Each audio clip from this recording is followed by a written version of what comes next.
স্পিকারকে যে বিচার বিভাগ যে জামিন দিয়েছে আমি মনে করি একটি ভালো কাজ হয়েছে। তিনি একজন মহিলা এবং দেশের তৃতীয় সর্বোচ্চ ব্যক্তি হিসাবে তাকে জামিন নিশ্চয়ই বিচার বিবেচনা করেই বিচার বিভাগ দিয়েছেন। বর্তমান বিশ্বে গণতান্ত্রিক ব্যবস্থা ছাড়া উন্নয়নের অন্য কোনো মাধ্যম এখন পর্যন্ত আবিষ্কৃত হয়নি।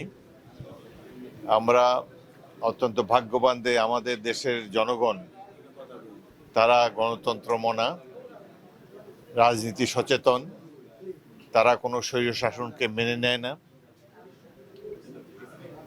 অত্যাচার, নিপীড়ন, গুম খুম, নানাবিধ নির্যাতন উপেক্ষা করে বাংলাদেশের মানুষ রাজপথে নেমে এসে আবার গণতন্ত্রকে প্রতিষ্ঠিত করেছে।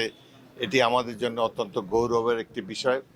সারা বিশ্বের দৃষ্টি কেড়ে নিয়েছে 2024-এর এই গণ আন্দোলনের ফলে সারা বিশ্বের দৃষ্টি বাংলাদেশের দিকে নিবদ্ধ হয়েছে।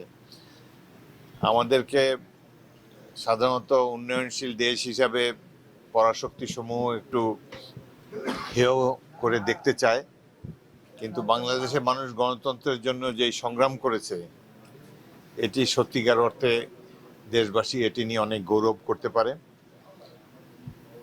মানবাধিকার লঙ্ঘন বিশ্বের নিত্যদিনের ঘটনা, কিন্তু বাংলাদেশের মানুষ আন্দোলনের মাধ্যমেই মানবাধিকার সুপ্রতিষ্ঠিত করেছে।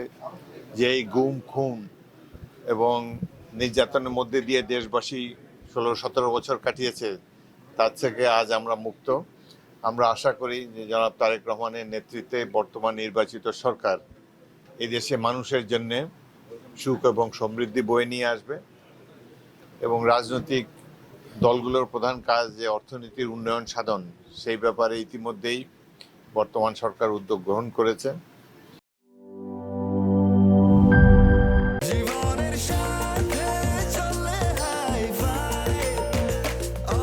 স্বাস্থ্যকর অল টাইম, সব সময় অল টাইম হেলদি লাইফ।